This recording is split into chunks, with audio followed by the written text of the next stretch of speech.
Welcome to this webinar on African land rights in the time of the coronavirus. This webinar is brought to you by the Network of Excellence on Land Governance in Africa and the Institute for Poverty, Land and Agrarian Studies, PLAAS, at the University of the Western Cape. We're very pleased to welcome people from across the continent and our friends beyond to this important webinar. In recent weeks, I think a few people have said, well, this changes everything. The coronavirus is having fundamental impacts and reshaping our continent and the world in ways that are yet to become clear. This week is Africa Week. On Monday, it was Africa Day, and we're thinking very much about the things that pull us together as Africa at a time when also many of us are locked down at home.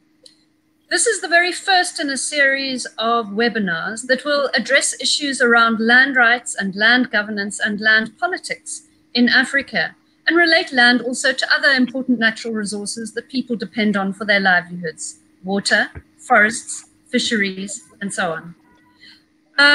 So we very much hope that those of you who are joining us today will also become part of future webinars, maybe speak on them and actively engage in the debates as they evolve. Today we've got a super lineup, which I will introduce soon. But for now, we're praying to the technology gods that our links to various parts of the continent will hold us together for this 1 hour. First of all, to kick us off, I'd like to introduce myself and our first speaker. My name is Ruth Hall. I'm from PLAAS at the University of Western Cape. And I'm very pleased to introduce Dr. Joan Kagwanja, who is the coordinator of the African Land Policy Center at the UN Economic Commission for Africa in Ethiopia. She also previously headed up what came before the African Land Policy Center, and that was the Land Policy Initiative, an initiative that pulled together the African Union, the UN Economic Commission for Africa, and the African Development Bank, and provided a platform for not only governments, but civil society and other groups around the continent to engage in constructing a framework and an agenda around land rights for the continent. She holds a PhD in agricultural economics and has been the driving force behind this NELGA initiative. Joan, thanks so much for joining us. Please, won't you welcome everyone and introduce NELGA? Thank you, Ruth, and welcome everybody. Again, I'm just here to introduce the NELGA platform, and I want to first thank the University of Western Cape, PLAAS, for this opportunity and for partnering with us. The Network of Excellence on Land Governance in Africa was necessitated by our realization that we may not have the right expertise to match land governance needs for the continent, and therefore we partnered with the German government and then moved on to partner with 6 nodes we call PLAAS as special nodes that helps us to look at the softer side of land governance. And so it's timely that we start the webinars with this PLAAS platform. I want to say something about NELGA. NELGA is a partnership that seeks to bring together the centers of excellence on land governance, not just universities, but also other policy-related institutions that do research and training, and that governments and others rely on for information on land governance on the continent. So with NELGA, we are seeking to improve training first by seeking to review curricula using the curricular guidelines that were developed through ALPC, the African Land Policy Center, but endorsed by the African Union at the STC, which is a specialized technical committee that oversees work on agriculture and land-related issues. Those guidelines are then being used by our NELGA partners to review their curricula and develop new curricula. We also have training of bachelor's, master's, and PhDs, and in partnership with DAD, have scholarship programs that are rolled out by our NELGA partner universities especially. We also have, led by PLAAS, training of policymakers This, we've started with the training on the political economy of land because we think this is vital, because the political economy, starting from pre-colonial, colonial, and post-colonial, is really important to understand as we seek to understand land policy issues. Another aspect of the work that is done by our NELGA partners and ourselves relates to research, ensuring that the research that is relevant to land governance issues is being done by universities, and also providing platforms, including the Conference on Land Policy in Africa, for scientific research, dialogue, and other kinds of information that can be used by our policymakers as well. And also the Journal on Land Policy in Africa, which is in partnership with IAB in Morocco, which is also a NELGA partner. I think that it is important that we examine the issue of land rights in Africa in the context of COVID-19. I think all of us have seen that the health sector has benefited from being classified as essential.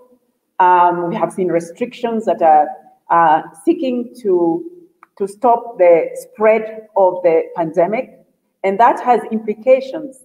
We have also seen recently that the food sector and agriculture have entered as a sector, and also tourism as a sector that needs to be looked at very closely.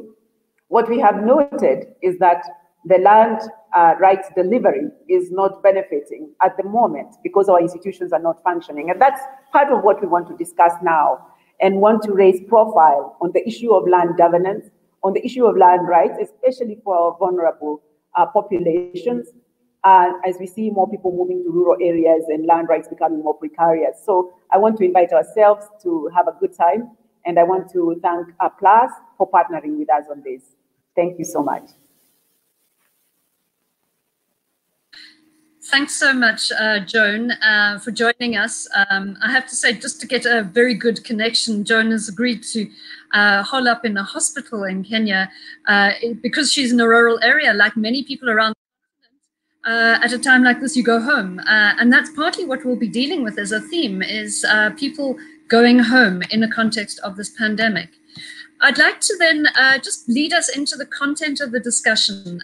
As Joan has mentioned, PLAAS partnered with NELGA, and 2 years ago initiated a short course on the political economy of land governance in Africa, very much from the conviction that land issues are not merely a technocratic exercise in cadastral surveys and so on, although all of those important technical elements have to be present to administer land, but there's a deep political and economic and social and cultural significance of land. And for many people, the land issue in Africa remains a challenge of incomplete decolonization, unclear relationships between state and traditional institutions, and characterized by struggles around access, security of tenure, and accountable governance. Right now, we see these challenges of legal pluralism playing out as many state institutions are not operating at full capacity, as there is movement and migration of people, but also a locking down and a limitation imposed on the movement both people and goods. At the same time, authorities are present. We're very pleased we'll be joined by a traditional leader today. One of the themes that has emerged over the past 2 months has been that actually lockdowns that restrict the movement of people and goods in many countries in the world actually looks very different in different places. And this varies with demographic characteristics. We know that Africa, compared to other continents, has a much more youthful population, different settlement patterns, different structure of the economies, and also different state-society relationships and politics. In India, for instance, one of the countries in the world with the biggest informal sector, we've seen a mass migration of people from urban areas back into rural areas, with complex impacts on those rural areas that they call home. And there are elements of this in parts of Africa, often in a context where there's been displacement, there are large-scale land-based investments and acquisitions that have happened either historically or more recently, or land grabs. There's a context of climate change. In some parts of the continent, we face significant issues of relationships between pastoralists and agriculturalists. There are mining sectors, many of which are not operating at full capacity. There are challenges around water and fisheries, all these issues around natural resources on which people depend. At the same time, I think we need to be paying attention to the ways in which rural areas and people whose livelihoods depend on land are going to be affected by long-range outcomes of the pandemic and of the lockdown for food supply, for trade, cross-border trade, as states restrict export in order to secure supply at the national level. So there are many different examples and experiences, but there may be some common threads, and we'll be looking for both similarity and difference today. So I'm very pleased to introduce our speakers for today. We have held our short course on the political economy of land governance in Africa 3 times so far, in Cape Town, for people in Southern and Central Africa, in East Africa, in Tanzania and specifically in Zanzibar, and in West Africa, in Accra. And we're delighted that we're joined by some of our alumni who attended those courses and have been discussing these questions, gender issues, pastoralist, kinship systems, legal frameworks, and so on, to hear from them what's happening in their areas. So to kick us off, I'm very pleased to introduce Fatmata Fouard-Kanu. And Fatmata is based in Sierra Leone. She joins us from there. And she is a land rights activist and coordinator of various grassroots initiatives to secure community land rights. She works with the international NGO Namibia, and she will be sharing with us what has been happening in Sierra Leone. Thank you so much, Fatmata. Yeah, thank you, Professor Ruth. As in many other places in the world, the pandemic has negatively impacted rural communities whose livelihood largely depends on land in Sierra Leone. In the recent past, host communities of investment companies have been dislocated, livelihood extinguished, and valuable ecosystem destroyed. Benefits so directly affected are hard to pinpoint. These affected communities had to travel to neighboring chiefdoms and across districts every year to farm. As we are speaking, the lockdown measures have restricted their movement. These affected landowners and users are the people I consider the most vulnerable to the impact of coronavirus. And another is the set of people that are negatively impacted by the pandemic are the smallholder farmers. Some investment companies continues to fraudulently take more land from people amidst the coronavirus. The COVID-19 pandemic and its response, of course, slowed down activities of civil society organizations and are not able to adequately assist communities that are interfacing with large land scale companies. It seems that some companies are taking advantage of the current situation to their bad land deals that abuse community land rights and environmental degradation. The COVID-19 also negatively impacted our food production, which depends on the free movement of people and markets. People are limited to making the required use of their land. The frequent lockdowns, limited movement enforced by the security forces also prevents people to go to their farms as expected, thus limiting the scale of work they would have done in the situation if the situation was normal. Also, there is a drop in the scale of work peasant farmers undertake because most of them depend on the annual support they get from relatives living in the cities who are financially handicapped by the COVID-19 restrictions.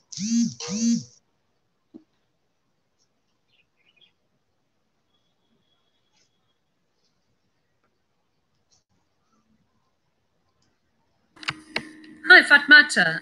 Can you hear us? Yes, yes. Oh, yeah, please continue. Okay, looking at the next issue, which is gender inequality, is an ongoing challenge in Sierra Leone. I am of the strong view that injustice among women amidst coronavirus is one in our localities are heightened. The COVID-19 situation have crippled the economy to an extent that the income earning opportunities to especially women has dwindled by reducing women to mere housekeepers. And this grooms a lot of domestic violence in homes. The pandemic exposed this gender inequality in the use and control of land. Women have still not been allowed to control or make decisions to land matters, neither participate in land negotiations. Sharing of land related produce has been poorly handled, with women being pushed away or sometimes given the smaller share. The situation has been exacerbated by the outbreak of the pandemic due to the inaccessibility of women to make meaningful contributions towards decision making regarding land matters. The current land reform processes is meant to address some of these gender inequalities under customary tenure, as enshrined in the Customary Land Rights Bill that we are currently working on. It guarantees equal rights to women and men to hold, use, transfer, inherit land under customary law. It provides for joint spousal registration of land acquired during marriage or domestic relationship. It also guarantees the right of men to act on the rights of women to act on behalf of their family in land issues.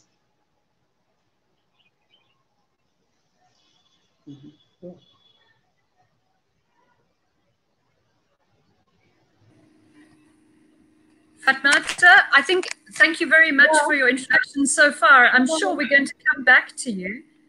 Did you want to finish up?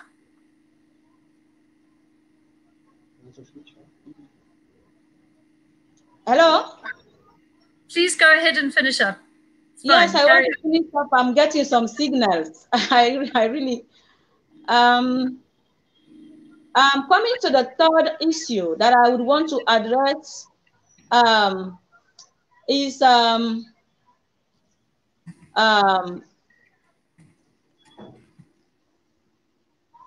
what we must do to secure people's access and right to land, both now and beyond. I just want to round up quickly because it's not clear here. As majority of rural population live under insecure forms of tenure and whose land rights are already vulnerable to land grabs in the name of investment, we should continue to push for the passing of the customary land law that will ensure most of the rights of the people, discourage further dislodgement of lockdowns, discourage further dislodgement of landowners and land users taking place that will affect the their livelihood in any further lockdowns. Okay. Thank you so much. Thank you so much, Fatmata. And certainly this question of unimplemented land laws is going to, I think, be a key issue that we're going to have to return to. Now we're going to cross from West Africa across to East Africa. We're very pleased to be joined by another of our alumni. Bernadette Muyomi is the founding director of an organization called African Grassroots Development Organization, based in Busia district in the west of Kenya. She's an award-winning social entrepreneur and advocate for social justice. Interestingly, she was also nominated to participate in a reality TV show called Ms. President, focused on building women's leadership and finding the first female president of Kenya. So that may still happen. And she attended our training course in Zanzibar last year with a focus on East Africa. Bernadette, welcome, and thank you for joining us. Do you want to tell us a bit about what you're seeing, and also, given your training and experience, what you make of the COVID impact on land rights and rural communities in your area? Thanks. Thank you so much, Professor Ruth. I'm happy and delighted to be here to share my experiences in terms of knowledge and work. So one of the most outstanding things during this period in terms of the rural livelihoods is we are looking at a delicate situation where governments have more power over people, especially with the issue of land rights. Giving a specific case is where communities at this time are at the risk of being excluded, and even guidelines on evictions are not being followed by government. We have had incidents in Kenya where people have been evicted from their land at night during the curfew time, and that alone tells you that people are rendered helpless when it happens during curfew times. And then another thing that is very outstanding is the shrinking space of the civil society, especially when people are not able to meet. In rural areas, for instance, a lot of services have gone, a lot of offices have been closed, and therefore people are not able to access public services. This puts the issue of women land rights also in a precarious situation. And a key issue here becomes the fact that land that has ordinarily been used for agricultural production is now the center of focus. And in regard to women land rights, I can say that the pandemic has created a situation where many women are losing control, because if you find a woman who owns property, this is the time when men are now claiming power and control over alternative sources of livelihoods because they cannot use agricultural land to produce. In most rural communities in Kenya also, we cannot discuss the issue of land and the pandemic without considering the global effects of tourism on the livelihoods of local people and the fact that they depend on day-to-day tourism activities to fend for themselves. And this is largely seen in conservancies and areas that have the game parks. We have these women who either rely on subsistence production for delivery and supplies, or even selling curios that is completely related on the tourism value chain. Unfortunately, when they look at the kind of sectors that need economic cushioning, these particular sectors have been secluded, therefore leaving people who are dependent on land as a factor of production to live without any form of compensation. And the immediate response to the pandemic is not on livelihoods, but rather on the health and hygienic aspects, which means that today, more than ever before, we can start thinking of land not being a key factor of production and dependence on livelihood, yet in policy and political discussions, this has shifted because the focus is more on the prevention of the spread of the pandemic. I also look at this as the pandemic having an effect on issues of cross-border interactions. I happen to come from Busia, where we largely depend on the lake and on agricultural production and activities run across the border. But from the onset of the pandemic, the moment the borders were closed, we are now facing a situation where women are completely locked out of the value chain of agricultural trading, and they are not even allowed to go to the marketplaces. So the few designated marketplaces have been left to men to control. And for me, this is a big thing, because then it brings us back to the issue of land tenure. Who owns these spaces when and why is it that when there is a pandemic, the women who ordinarily use these spaces as a means of livelihood are the first ones to be kicked out of the game? So for me, this is a critical thing. And just thinking about the fact that no matter how hard we complain right now, the legal processes have been slowed down by the fact that courts are not open at the moment. Thank you. Thank you so much, Bernadette. Very powerful images. In fact, we were talking earlier, and you were saying about how the closure of the border between Kenya and Uganda has meant a massive backlog of trucks. So if there's a backlog of trucks, cross-border trade is not happening. It's affecting people at a very local level, but some of those impacts are felt far away as well. So we'll hear from you a bit later, particularly when we get to question time. We were to be joined by a speaker from Uganda. He's not been able to log in, but he has sent us a voice note. So we're going to play a short voice note from another one of our speakers. And the reason why we really wanted to hear this is because he has a particular perspective of these issues. That speaker is His Royal Highness Chief Stephen Drani, who is Paramount Chief in the Madi community in northwestern Uganda, just across the border from South Sudan. He is the speaker of the Forum for African Traditional Authorities, which is a continental platform bringing together traditional leaders, and is a very outspoken advocate in favor of community land rights.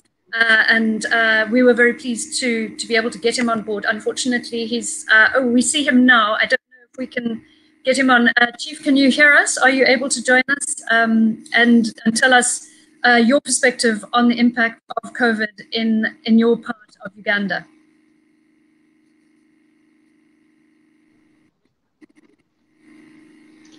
I can. It's unreliable connection, so I advise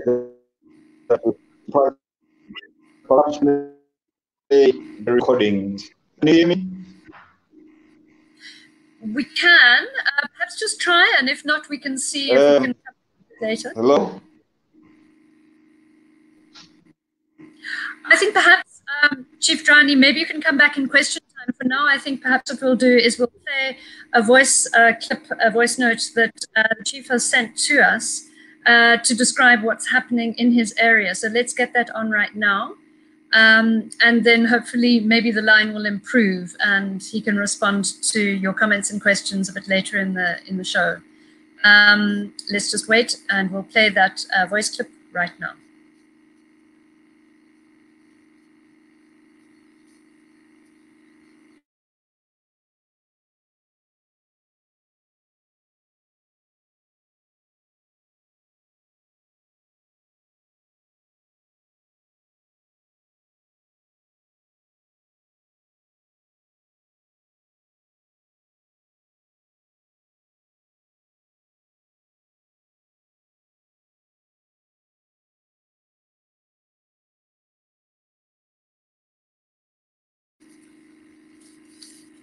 So it seems that sound is not coming through. Let's give it a moment just in case. Okay. In that case, we will move on and hopefully come back to it again. We will now then, if possible, go across to our next speaker, who is Bernadus Swartbooi. I will just introduce him and hopefully we can get him on video as well. Bernadus Swartbooi is a member of parliament in Namibia. and he represents the landless people's movement of Namibia, of which he is the founding leader. He was previously governor of the Ikaras region and was also deputy minister of lands and resettlement under President Geingob. And he is an alumnus of our short course on land governance under NALGA, which happened in Southern Africa in Cape Town in 2018. Let's just see. Bernadus, can you join us and tell us your impressions of the COVID pandemic, implications for land rights and rural people's livelihoods in Namibia? Thank you. Thank you very much, Prof, and good afternoon to everybody. I must agree with the speakers that have raised the issues in the particular ways they have raised, because some of the experiences that we have around the impact of COVID is really common. And as far as Namibia is concerned, and if one takes a look at the specific manner in which our lockdowns were done, is that our infection rates in terms of actual number of people that were tested and found to be infected has been about 16, 17, and has only gone above 21 in the past 2 days. So in that respect, the impact on people in terms of hospitalizations has really been very, very minimal. That having been said, we have not been saved from excessive lockdowns that have had its own consequences on both the rural economy as well as the urban areas. And so there has been a direct impact in terms of incomes. There has been a direct impact in terms of trade in goods and services. In particularly in the rural areas, there has been a very, very deep economic impact to the extent that auctions could not be held, goods and services through which people make a living have really come to a standstill. The closure with the border of the border with South Africa has had severe financial implications for communities and so on. So COVID has really had a major impact that we are bound to see the consequences of in 4 to 5 years in the medium term, which will bring about some conflicts. But let me focus on real issues happening now. As part of Namibia's problem has been the challenge of the drought that preceded COVID, which clearly impacted the lives of rural communities. And that impact has been so severe and has compounded the challenges of livelihoods with regard to remote rural communities. As we speak, we have seen that significant number of people are moving away from rural areas to find a new space in urban areas. That has been a real problem in Namibia and is bound to increase more. That movement is basically as a result of an inability to find means to sustain oneself. Cattle are dead, they have perished, goats, sheep, all of these things are gone, and people find themselves without any help in extreme remote areas. So you have a lot of rural folk, young and old, moving to urban areas. In the urban areas, therefore, this mass migration from rural to urban area has created additional problems. And as we were speaking yesterday to local authorities, in particular the northwestern part of the country, they find it difficult to settle some of these community members in land because land has not been serviced. There are no houses and people have to really put up additional shacks. You then have the question of sanitation that has to be dealt with. And so you find the typical problems that we have experienced in urban areas replaying itself and regurgitating itself in both drought and COVID consequence in ways that cannot be reversed. Of course, Professor Hall, all of us know that governments around the world have been struggling to respond to this pandemic, and their responses have sometimes been very excessive, other times been very lame. In our instance, government has really tried to give food assistance to communities, but such assistance is either too late or very insignificant to sort of sway people to stay in remote areas. The other issue, of course, is in the application for land in urban areas, there is this gender imbalance where applications often by men are treated with greater speed and responsiveness, applications by women who do not even get acknowledgement letters to get the necessary processes started. Because when you get into an urban area, clearly you must ask somebody for a piece of land to settle onto. So that is the rural dynamic where years of accumulation from below has been completely removed by both the drought and the inability of people further sustain themselves during the COVID period. But what is also happening in other areas is the reverse, that those that have been employed in the capital city, that have been involved in the retail sector and other sectors of the economy, those that have been in the tourism sector, in the lodges and so on, have now to go back to the open access spaces. In other words, they have to go back to the communal reserves, where they would also want to have their land rights activated, where they would want to have space. And this is bringing about a bit of conflict in some communities. Some people have, of course, obtained through their jobs a bit of resources and have acquired additional livestock, and they seem to be stronger and creates further problems in terms of the demand for land and space. So the impact is there in terms of women and the issues around women. The impact is there in terms of the economy, and we're bound to see greater crisis and conflict if it is not well managed, particularly in securing people's rights. Thank you.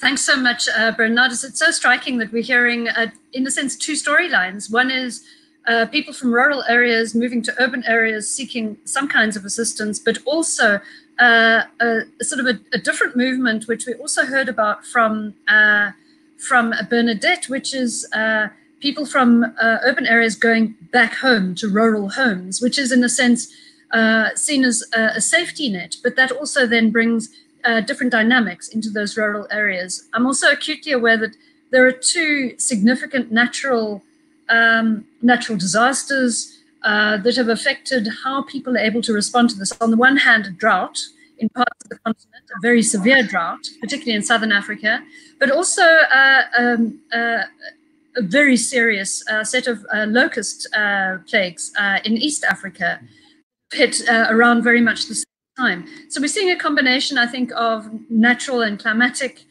shocks at the same time that we're dealing with a pandemic. And we're seeing this rupturing of perhaps the remittance economy and the connections across families that connect urban and rural economies.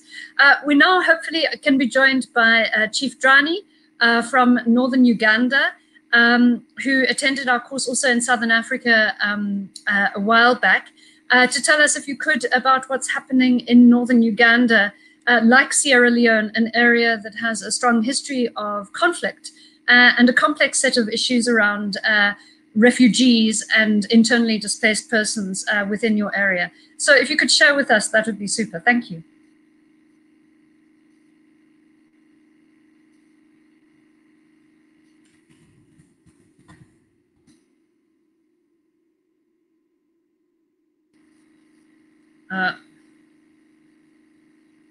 Oh dear, I think that the chief is muted. I think he's muted himself.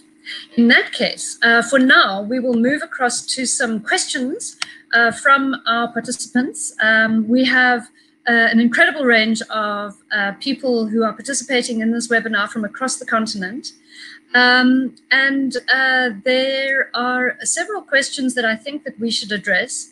The one person who I thought asked an interesting question was Ibrahima Ka, who describes himself as a refugee, a COVID refugee. He was living in Kenya, he's now back in Senegal. And his question is, how does the COVID pandemic lead to land grabs? I think sort of in a question does this COVID pandemic open up spaces where those, perhaps at a local level, domestic elites, state, traditional authorities, where certain powerful groups may be taking advantage to launch land grabs? Who would like to answer that? Bernadette, is that an issue that is emerging in Kenya? Quite significantly, and just even to say and relate to the issue of the trailers and the backlog that I talked about. We are in a rural society where women trade by the roadside and informally own designated land spaces, informally own them.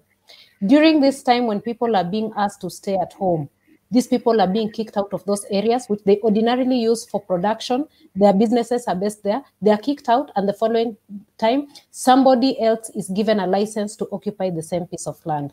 Then I'm also looking at some of the large land holdings in Kenya. We've had issues where the state is actually moving people from a piece of land where it is claimed that squatters have been living on government land. But the reality is this is land that was government land that was initially sold to people. And now this is a legitimate time for somebody to formally grab it back without due process in the name that these people were squatters. So I think this is during this time, the illegitimate land grabs are happening in Kenya, for example, with the support of the state. Thank you so much. Thank you, Bernadette, for that. There's another question in fact, there was another comment in the live comments that in many ways this could underline the importance of independent land rights. On the other hand, it's a moment of vulnerability. There's another question that we want to address, which is one from Marielle, who has asked a question about the Conference on Land Policy in Africa that took place late last year. That was in November in Abidjan. Do you think there's a need to fast track the resolutions from the second National Land Conference? Joan, I wonder if you could respond to that. Oh, sorry, I read actually, that's a question for the Namibia. Sorry, I read. Yes, that was about. Let's ask Bernadus. Bernadus, so there have been two national land conferences, one at the moment of transition in 1990, the second last year. So there were resolutions from that land conference. Do you want to comment on those resolutions and whether COVID now suggests that this needs to be moved forward? Of course, Prof. Certainly. I mean, just yesterday we've had the budget table and we were asking the very same questions. This is exactly the time where you need to focus on enhancing land rights, securing them, and ensuring that people have sufficient financial and technical capacity to utilize the land, not only to access the land and be secure on it.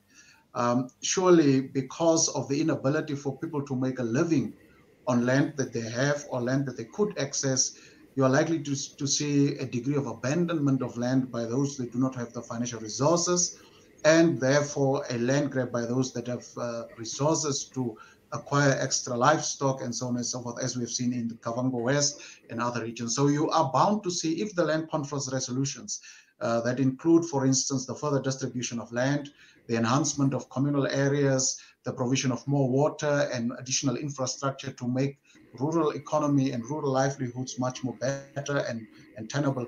If those are not done right now as part of COVID economic response, you are bound to see this type of poor and rich situation in which the rich are bound to grab more land and the poor are likely to abandon that land and run to urban areas. So clearly it must be fast tracked. I fully agree with Maria. Super, thanks so much. It strikes me that in a sense, many of the things that we're saying is that the struggles around land in some of our countries over the past 20, 25 years since political change, in other countries for many decades, that these struggles around failure to provide robust legal frameworks, implement and enforce them, build strong institutions at the local level, convert gender equality talk into reality on the ground, that these struggles are now, that the failure in some respects of those render people ever more vulnerable. And I guess a question now is whether this will lead to a shift and a reassessment by national governments of the importance of strong tenure rights for citizens in their countries, and make it worthwhile investing in proper systems. Let's go over to Joan now. Perhaps you can comment on that. And from the ECA's point of view, you've been engaging with governments around taking forward the African agenda on land. Are they reassessing their focus on land in light of COVID? Thank you. Actually, land right now doesn't seem to be a focus, and I think that's why we have such an interest in this kind of debate. I just want to give you an example of what is happening right now as governments are absent, especially in rural areas. So a personal story from me, when I came, I happened to be here, so I'm also, I wouldn't call myself a refugee. I was here on mission and got stuck here in Kenya. I live in Ethiopia, that's where I work. Kenya is home. So I happened to then decide to go to the rural areas. Nairobi was locked down, could not go back. But even as that was happening, I have a piece of land which was invaded, because now neighbors can see you probably absent. They know that institutions are not functioning. You can't move so easily across borders or county borders. And so what is happening is people going in to get resources from other people's land, those who are a little bit far away from land, trees getting cut. That happened to me. And so this kind of thing is happening more and more. On the other hand, as Bernadette has said, it is time for those who have acquired land to entrench themselves, or to those that have grabbed land, because there is absence of the institutions that one would go to protect themselves. So what we have been doing, for instance, at ECA, what our interaction with government has been where there is a great demand for support, because there is very little liquidity right now. And governments are very worried about food shortages because of the interruption, for instance, of the supply chain. So what they are trying to do is to ensure that they have enough domestic production, and where possible, start importing food in anticipation of shortages. You know that Africa imports the majority of its food, actually. So as they do that, they are increasing production. They're looking at ways of getting loans from private banks. We ourselves are involved in trying to provide platforms for concessional loans and others for governments to do that. So what's going to happen is that governments are more and more going to look at increasing production, and that production is increased on land.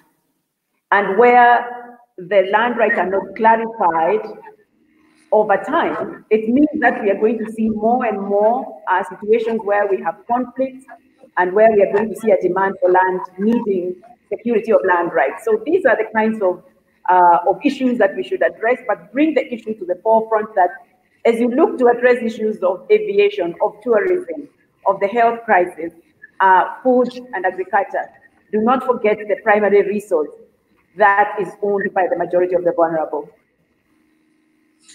Super. Thanks so much, Joan. We are now again going to try and speak to the chief. He does have an audio clip that we're going to try and play, and let's try. Let's see if that's.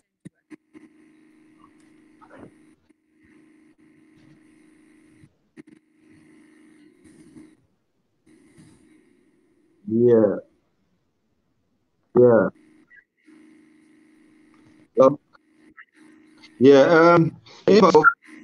For COVID-19, began our relations to South Sudan, because we are on the border of the South Sudan. And because we had refugees and host community,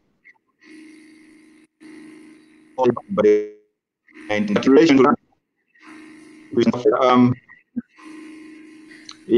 have seen an escalation conflict in my community is around it. Having so years, one that. Drani, I'm so sorry. I'm so sorry. Unfortunately, the audio is just not good enough. we're going to have to deal with this. And I think this is another element of the COVID lockdown. It's exposing this deep divide in terms of internet access that affects people across the continent, divide between those who have and those areas that have decent access and those that don't. So unfortunately we can't. I think that what we can do is at another point we will record some videos with our speakers and put them up and make them available so that people can hear from the chief and from others. For now, let's turn to our questions. We've got one from Eve in the Netherlands who asks, I suppose, see COVID as an opportunity to open up certain land relations to disadvantaged groups like youth, and not only predatory groups. So perhaps is this a moment where different kinds of land struggles, different kinds of opportunities might open up, and not only threats in terms of access to land? Who would like to address that? Bernadette, I see you nodding. Would you like to come in? I happen to be involved in a project where we are looking at how young people can help to salvage the post-COVID effects. And one thing that is coming out so strongly is the diversion of livelihoods towards agricultural production, especially having become aware that countries need to be more sustainable in terms of food security. It gives young people an opportunity to push for community land use and ownership of that land for production. And I think this pandemic offers a magnificent opportunity. Right. Thank you, Bernadette, for infusing some positivity in a moment where we sorely need it. I mean, clearly, power relations are contested and are shifting very fast. We have another question from Nkanyiso Gumede, who asks, are people employing any form of resistance against different forms of oppression that have come with the COVID-19, for both new and old forms of oppression? Here I'm thinking partly of the issues around conflicts in communal areas, like in Namibia, issues around gender oppression. Are there new forms of collective action? And is that even possible in a condition of lockdown? Bernadus, would you like to come in?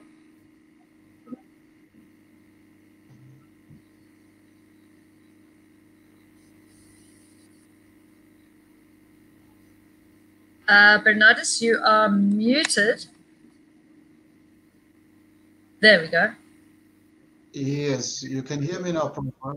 Yes. Yes. Thanks. No, I'm sure that had the lockdown not been imposed as it was, people would have been able to resist and to question and interrogate certain aspects of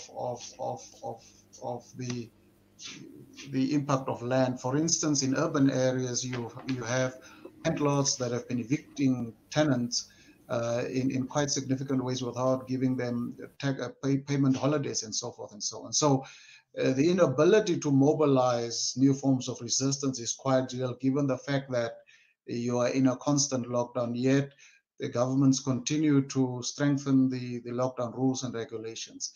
I think also as part of the opportunity beyond the question really that we have now post-COVID is the strengthening of the smallholder farming sector, so that we look at how we can really bring in those sectors, both women and youth, that have historically been disadvantaged in accessing land rights, that they can now be the ones that would be able to lift up the rural economy through sufficient access and sufficient funding, and therefore become the ones that will produce more and more food. In countries like Namibia, I think the situation is a little bit different in other parts of the continent, but specifically to Namibia, we'll have to enhance the access for young people. Thank you. Thanks, Bernadus. And of course, I'm aware that we're dealing with such different contexts. Namibia, very sparsely populated, but pockets of pressure on land. There's an interesting observation from Jonathan Ochom from Uganda, who was part of our first course, who says in Uganda, COVID-19 has created such a huge access to land justice gap, which compromises the ability of the poor and vulnerable people to secure their land under such difficult circumstances. And I'm reminded of what Bernadette was saying earlier, which is the courts are closed. And at that point, what access do you have? do people have? And one possible answer to that could be, comes from a question from Sharon. Sharon Muriuki raises a question about the issue of digitizing land registries and actually providing more land rights infrastructure online in ways that can be accessible. Could we have that question up? And Joan, do you want to comment on that? What are the challenges? Why are we not moving more online? And is online the answer, in a sense, to create more resilient systems to secure people's land rights in the face of crises like this?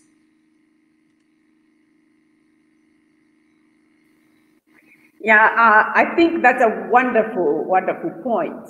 We have seen a situation where we were forced to very quickly respond and go online to work.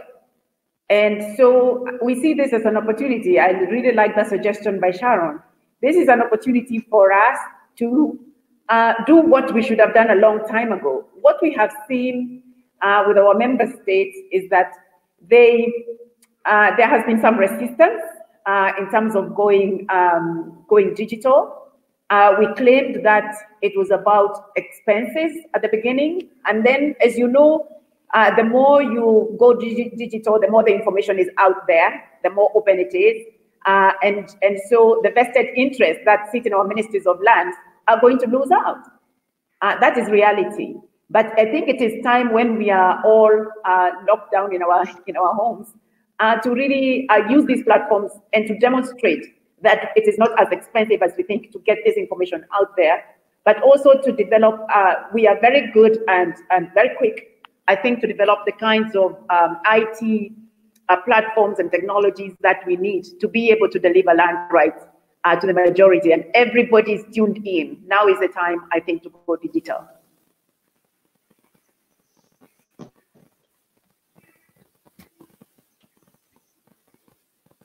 Namati and others, such as Fatmata, who was joining us earlier, is very much involved with community-based documenting of land rights. And there is this ongoing debate about, on the one hand, the need for documented property rights, but also the dangers of distilling complex customary systems of tenure into documents that might leave out some people's land rights.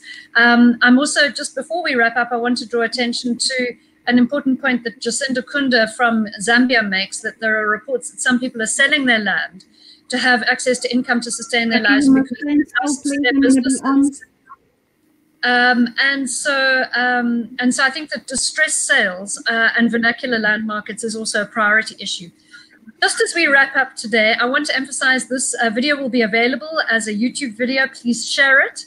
And I'm just going to wrap up by handing over to my colleague, Professor Moenieba Isaacs. We are co-conveners of the NELGA short course on the political economy of land governance in Africa. Here's her son, Zakaria. Hi, Zakaria.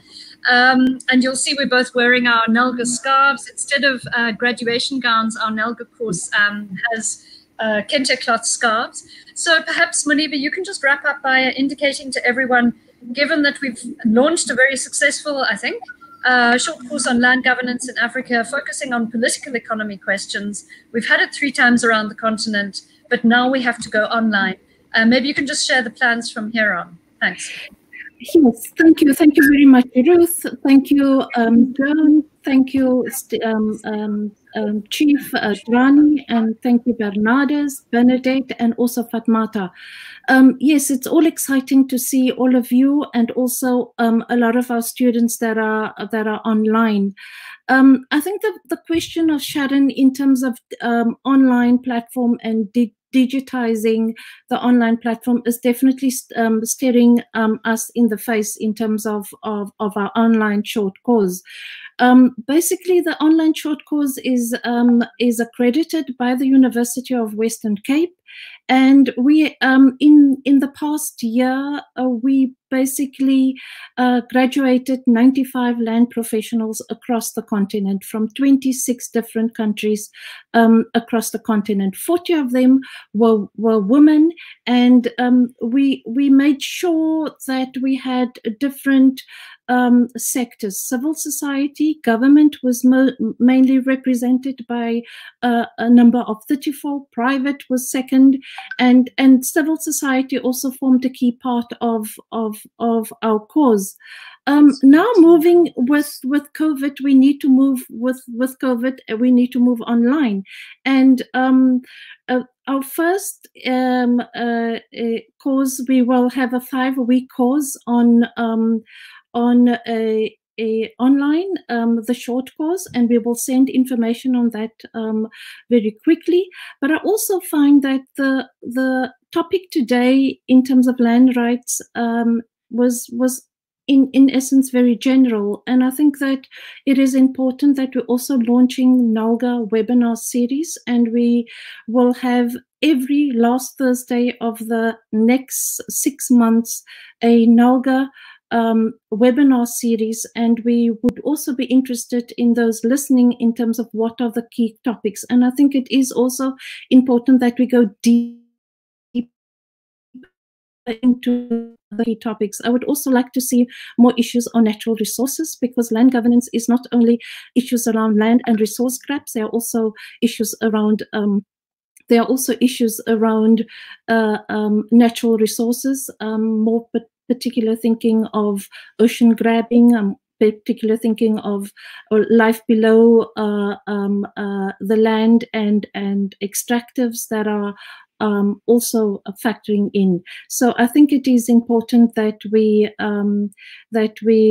look at this, and I hope you will all join us in our webinar series every last Thursday of the next 6 months. Thank you very much. Thank you for tuning in, and stay safe. Thank you, and everyone, and thank you to our panelists for being here. And do send in your suggestions for future webinar topics. Thank you.